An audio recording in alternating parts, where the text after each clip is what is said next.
வணக்கம் மக்களே, welcome back to நேற்று இன்று நாளை. அடிக்கிற வெயிலுக்கு சாப்பாடோட ஏதாவது குடிச்சா நல்லா இருக்கும்னு தோணுதா? அப்போ இந்த ரெண்டு ட்ரிங்க்குமே உங்க வீட்டில் ட்ரை பண்ணி பாருங்க. எஸ், இன்னைக்கு நம்ம நாட்டு சக்கரை இல்லைன்னா வெல்லம் வச்சு பண்ணக்கூடிய ரெண்டு ட்ரிங்க் தான் பார்க்க போறோம். முதல் ட்ரிங்க் பார்த்தீங்கன்னா கரும்பே இல்லாத கரும்பு ஜூஸ், அதாவது ரிவர்சிபிள் ப்ராசஸ் தான். ரெண்டாவது பர்மீஸ் ஃபேமஸ் மொலேசா. ரெண்டுமே பயங்கர ரிஃப்ரெஷிங்காக இருக்கும். கடையில் கிடைக்கிற ரெடிமேட் சிரப் இல்லைன்னா சக்கரை போட்டு ஆர்டிஃபிஷியல் ஃப்ளேவர்ஸ் போட்டு பண்ணுற ஜூஸோட இந்த மாதிரி ஜூஸஸ் கண்டிப்பாக ஹெல்த்தி தான். எந்த ஃபுட் கலர் சிந்தட்டிக் ஃப்ளேவர்ஸ் எதுவுமே இல்லாமல் டக்குன்னு ஒரு 5 நிமிஷத்துக்குள்ளே நீங்கள் இந்த சுகர் கேன் ட்ரிங்க் பண்ணிடலாம். இந்த சுகர் கேன் ஜூஸ் எப்படி பண்ணுங்கிறத பார்க்கறதுக்கு முன்னாடி நம்ம சேனலுக்கு நீங்கள் ஃபர்ஸ்ட் டைமாக வரீங்கன்னா மறக்காமல் சப்ஸ்கிரைப் பண்ணுங்கள். இப்போ வாங்க ரெசிபிக்குள்ளே போகலாம். மிக்ஸி ஜார் எடுத்துக்கோங்க. அதில் கொஞ்சமாக புதினா இலைகள் சேர்த்துக்கலாம். புதினா சேர்க்கும் போது நம்மளுக்கு பார்த்தீங்கன்னா வெள்ளத்தோட வாசனை ரொம்ப வெளியில் வராது. ஸ்வீட்டுக்கு பார்த்தீங்கன்னா நான் பனை வெல்லம் கொஞ்சமும் நாட்டு சக்கரை கொஞ்சமும் சேர்த்துருக்கேன். நீங்கள் எய்தர் லைட் கலர் வெல்லம் சேர்த்துக்கலாம், இல்லை இந்த மாதிரி மிக்ஸ் பண்ணி கூட எடுத்துக்கலாம். உங்கள் பனை வெல்லத்தில் ஏற்கனவே சுக்கு இருந்தால் நீங்கள் தனியாக இஞ்சி சேர்க்க வேண்டாம், இல்லைன்னா ஒரு சின்ன துண்டு இஞ்சி சேர்த்துக்கோங்க. இது எல்லாத்தையும் கொஞ்சம் தாராளமாக தண்ணி சேர்த்துட்டு இந்த வெல்லம்லாம் கரையிற வரைக்கும் அரைச்சி எடுத்துக்கலாம். நுரைச்சி வரும் இல்லையா, இதை ஒரு பவுலில் வடிகட்டிட்டு நிறைய ஐஸ் இல்லைன்னா சில் வாட்டர் சேர்த்துக்கோங்க. ஐடியா பார்த்தீங்கன்னா ரொம்ப சிம்பிளுங்க. கரும்புல இருந்தாங்க கரும்பு சக்கரை இருக்கிறோம். இப்போ அதே கரும்பு சக்கரை அரைச்சி தான் நம்ம கரும்பு ஜூஸ் மாதிரி பண்ண போகிறோம். இதில் ஒரு 1/2 மூடி எலுமிச்சை பழத்தை புழிஞ்சு விட்டுட்டு நீங்கள் கலந்துட்டு அப்படியே சில்லுன்னு ஒரு டம்ளரில் சர்வ் பண்ணி சாப்பிட்டு பாருங்க. கடையில் இந்த இஞ்சி லெமன்லாம் சேர்த்து கரும்பு ஜூஸ் சாப்பிட்றோம் இல்லையா, அதே டேஸ்ட்டில் இருக்கும். ஹார்ட்லி உங்களுக்கு ஒரு 5 நிமிஷம் இருந்தால் போதும். லைட் கலர் வெல்லம் எடுத்துக்கிட்டிங்கன்னா உங்களுக்கு லுக் வைஸுமே கரும்பு ஜூஸ் மாதிரி இருக்கும். நான் கொஞ்சம் பனை வெல்லம் நாட்டு சக்கரை எல்லாம் யூஸ் பண்ணதுனால அது டார்க்காக இருக்கும் இல்லையா, கொக்கோ கோலா மாதிரி ஆயிடுச்சு பார்க்கறதுக்கு. பட் டேஸ்ட் பார்த்தீங்கன்னா உங்களுக்கு சுகர் கேன் ஜூஸ் மாதிரி தான் இருக்கும். இதில் உங்களுக்கு ஃப்ளேவர்ஸ் வேணும்னா நீங்கள் சாட் மசாலாலாம் தூவி கடையில் விற்கிற மாதிரி டிசைனாக சாப்பிடலாம். வேணும்னா கிளாஸை டெக்கரேட் பண்ணிக்கோங்க, இல்லைன்னா அப்படியே ஒரு சர்விங் கிளாஸ்க்கு மாற்றிட்டு ரிலாக்ஸ்டாக குடிச்சு பாருங்கள். அவ்வளோ ரிஃப்ரெஷிங்காக இருக்கும். ரொம்ப கம்மியாக நம்ம வீட்டில் இருக்கிற இன்க்ரீடியன்ஸ் தாங்க தேவை.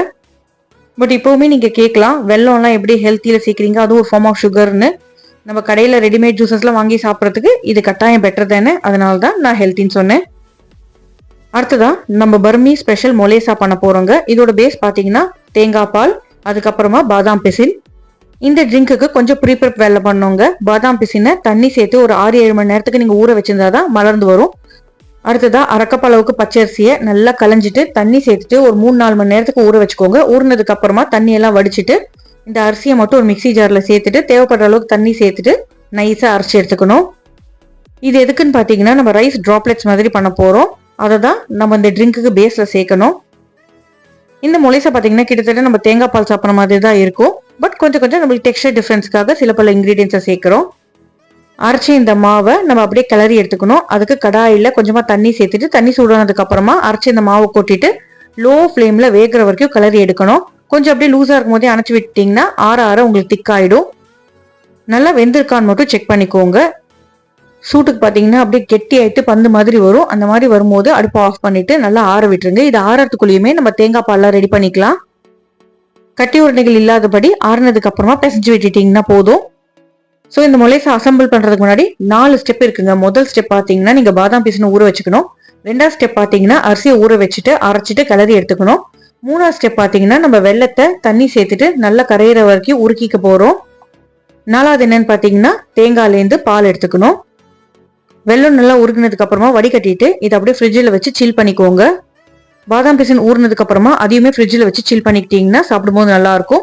இப்போ தேங்காய் பால் இருக்கிறதுக்கு 1/2 மூடி தேங்காய் அப்படியே கீத்து போட்டு மிக்ஸி ஜாரில் சேர்த்துட்டு அரைச்சிட்டு வடிகட்டிக்கிட்டீங்கன்னா உங்களுக்கு தேங்காய் பால் ரெடி ஆயிடும். 2வது பாலுக்கு மறுபடியும் இந்த திப்பியை மிக்ஸி ஜாரில் சேர்த்துட்டு இன்னும் கொஞ்சம் தண்ணி சேர்த்து அரைச்சிங்கன்னா 2வது பால் லத்தின் கோகோனட் மில்க்னு சொல்லுவோம் இல்லையா, அதுவும் ரெடி ஆயிடும். வடிகட்டிட்டு 2 பாலையும் ஒன்று சேர்த்து ஒரு பவுலில் எடுத்து வச்சுக்கோங்க. தேங்காய் பால் ரெடி ஆனதுக்கப்புறம் அதையுமே ஃப்ரிட்ஜில் வச்சு சில் பண்ணிக்கோங்க. இல்லைன்னா இதில் கொஞ்சம் ஐஸ் கியூப் சேர்த்துக்கிட்டிங்கன்னா சில்லுன்னு இருக்கும். அரைக்கும் போதே கூட நீங்கள் ஐஸ் கியூப் சேர்த்துக்கலாம். என்னடா மாவு கிளறி வச்சுட்டு அப்படியே விட்டுட்டோன்னு நினைக்கிறீங்களா? வெயிட். இப்போ அந்த மாவை எடுத்துட்டு வந்துட்டு நம்ம ரைஸ் ட்ராப்லெட்ஸாக பண்ண போகிறோம். ஒரு பவுலில் ஐஸ் சேர்த்துட்டு நல்லா ஐஸ் வாட்டர் ரெடி பண்ணி எடுத்து வச்சுக்கோங்க. தண்ணி நல்லா சில்டாக இருக்கணும். இப்போ நம்ம கிளறி வச்ச மாவை இன்னும் கொஞ்சம் அப்படியே தண்ணி தொட்டு லூஸாக ஆக்கிக்கோங்க. இதை அந்த ஜல்லி கரண்டியில் வச்சு தேய்ச்சிங்கன்னா கீழே உங்களுக்கு ட்ராப்லெட்ஸாக அந்த ஐஸ் வாட்டருக்குள்ளே விழும். ஐஸ் வாட்டர் டிஸ்டர்ப் பண்ணாமல் ஷேக் பண்ணாமல் அதில் இருக்கிற இந்த ரைஸ் ட்ராப்லெட்ஸை தனியாக ஒரு பவுலில் எடுத்து வச்சுக்கிட்டிங்கன்னா நம்மளுக்கு மொலேசாவோட பேஸ் ரெடி ஆகிடும். தேய்க்கிறதுக்கு ரொம்ப கஷ்டமாக இருக்குது, திக்காக இருக்குன்னு நினச்சிக்கிட்டிங்கன்னா கொஞ்சம் அப்படியே தண்ணி சேர்த்துட்டு மாவை லூஸ் பண்ணிக்கோங்க. உங்களுக்கு கையில் பண்ண கஷ்டமாக இருந்தால் ஒரு ஸ்பூனை வச்சு கூட நீங்கள் தேய்ச்சிக்கலாம். அழகாக உங்களுக்கு இந்த ட்ராப்லெட்ஸ் தண்ணிக்குள்ளே விழும். ரொம்ப ப்ரெஷர் கொடுக்காம ஜென்டிலா தண்ணியிலேருந்து வெளியே எடுத்து பவுல்ல வச்சுக்கோங்க. இதெல்லாம் பண்றதுக்கு கஷ்டமா இருக்குன்னு நினைச்சீங்கன்னா கையிலேயே அப்படியே குட்டி குட்டி ஸ்ட்ரிங்ஸை நீங்க உருட்டிட்டு கூட தண்ணியில போட்டு அப்படியே எடுத்து வச்சுக்கலாம். நீங்க ஐஸ் வாட்டர்ல போடும்போது அது கொஞ்சம் அப்படியே ஹார்ட் ஆகும். இப்போ நம்மளோட இன்கிரீடியன்ஸ் எல்லாமே ரெடியா எடுத்து நம்ம சர்விங் கிளாஸ்ல அசம்பிள் பண்ணிடலாம். பாதாம் பிசினுமே அழகா ப்ளூம் ஆயிடுத்து. அதுவுமே உடம்புக்கு ரொம்ப நல்லது. ஒரு சர்விங் கிளாஸ்ல கீழே கொஞ்சமா பாதாம் பிசின் சேர்த்துக்கோங்க. அதுக்கு மேல நம்ம ரெடி பண்ணி வச்சிருக்கிற அந்த ரைஸ் டிராப்பிங்ஸ் இல்லைன்னா ஷேவிங்ஸ் சொல்லுவோம் இல்லையா, அதை சேர்த்துக்கலாம். இதுக்கு மேல நம்ம சில்லுண்டா எடுத்து வச்சிருக்கிற தேங்காய் பால் சேர்த்துட்டு மேல அந்த வெள்ளைப்பாகையுமே ஒரு 2 கரண்டி சேர்த்துட்டு மிக்ஸ் பண்ணிட்டு நீங்க சாப்பிட்டீங்கன்னா சூப்பரா இருக்கும். உங்களுக்கு சில்னஸ் பத்தலைன்னா ஐஸ் கியூப் சேர்த்துக்கோங்க. சாப்பிட்றதுக்கு முன்னாடி ஒரு தடவை மிக்ஸ் பண்ணிட்டு சாப்பிடுங்க. அப்பதான் வெள்ளைப்பாகு இந்த தேங்காய் பாலோட நல்லா சேர்ந்து உங்களுக்கு ஸ்வீட்னஸ் கரெக்டா இருக்கும். இந்த மொலேசா பர்மால மட்டும் ஃபேமஸ் இல்லைங்க, நம்ம சென்னையிலயும் ரொம்ப பாப்புலரா தாங்க இருக்கு. டெக்னிக்கலி பாத்தீங்கன்னா இதுல பாதாம் பிசின் அதுக்கப்புறமா இந்த ரைஸ் ஷேவிங்ஸ் தாங்க எக்ஸ்ட்ரா. மிச்சப்படி நம்மளோட தேங்காய் பால் மாதிரி தான் இருக்கும். இதுவுமே சம்மருக்கு சில்லுண்டா சாப்பிடும்போது பயங்கர ரிஃப்ரெஷிங்கா இருக்கும். வெல்லம், நாட்டு சக்கரை, பனை வெல்லம் எது இருக்கோ அதை வச்சு நீங்க இந்த மாதிரி 2 ரிஃப்ரெஷிங் ட்ரிங்க்ஸ் உங்க வீட்லயே பண்ணிடலாம். வெக்கேஷன் டைம் வெயில் ரொம்ப ஜாஸ்தியா இருக்கு. ஸோ கிட்ஸ் ஏதாவது குடிக்கணும்னு நினைச்சாங்கன்னா இந்த மாதிரியான ட்ரிங்க்ஸ் எல்லாம் உங்க வீட்டில் நீங்க பண்ணி கொடுங்க. நம்ம சேனல்ல இன்னும் நிறைய சம்மர் ஸ்பெஷல் ட்ரிங்க் ரெசிபிஸ் இருக்கு. அதையுமே டைம் இருக்கிறப்ப செக் பண்ணி பாருங்க. நம்ம சேனலுக்கு நீங்க ஃபர்ஸ்ட் டைமா வரீங்கன்னா லைக் பண்ணுங்க, ஷேர் பண்ணுங்க, சப்ஸ்கிரைப் பண்ணுங்க. தேங்க்ஸ் ஃபார் வாட்சிங். Have a great day.